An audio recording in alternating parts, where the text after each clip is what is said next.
let's talk a little bit about the remainder theorem. The remainder theorem says if you take some polynomial p of x and you divide it by this linear factor x minus a, that remainder that you're going to get at the end of that division problem is actually equal to the same thing that you would have got if you would have just taken that value of a and plugged it into the function. It's pretty cool. So here we have this polynomial function, p of x equals x to the third minus 2x squared plus 3x minus 7. And they're telling us that a is 3. So we want to go ahead and try to divide this polynomial, x cubed minus 2x squared plus 3x minus 7. We want to divide that by x minus a for this. So we've just looked at some examples of synthetic division here recently. Let's set up that synthetic division problem and do that division. So in the box then would be 3. Again, that's just the opposite of what you see here, which was the value of a in this case. And then set up your coefficients. Your coefficients here would be 1, -2, 3, and 7 from this polynomial. I didn't have any skipped powers. And then draw the line, my plus sign in. Now I'm ready to cycle through this synthetic division process. Drop the 1 straight down. 3 times 1 is 3. Add the column. -2 and 3 makes 1. 3 times 1 again is 3. Add the column. I get 6. 3 times 6 is 18. Add the column. 18 and 7 makes 25 right there.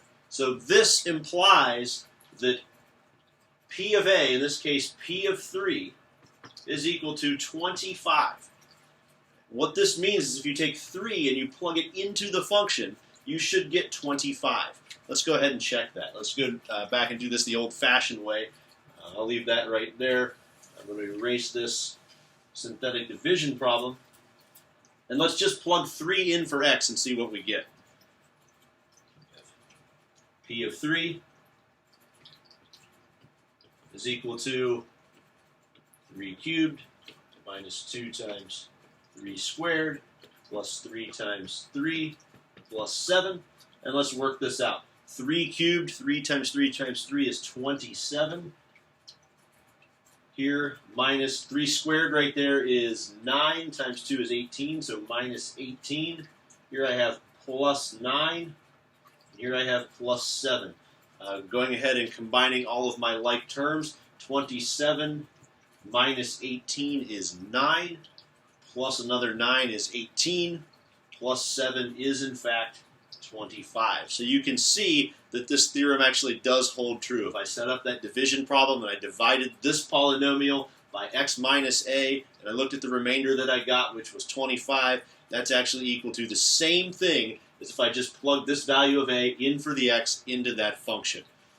Maybe you're asking yourself, why in the world would I ever do that if I know how to plug this into the function and get that value? Well, you certainly could do that, and that would answer this question, but remember, there's a bigger picture, and we don't quite have the entire picture yet.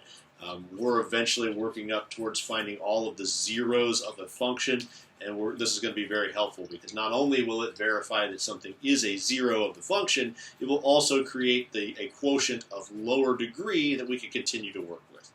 So if you're like wondering right now, why in the world would I do this, that's coming in later lessons as to where this really becomes important. But I think that's pretty cool, and I've shown you an example here where you get 25 each way, and that'll happen every time.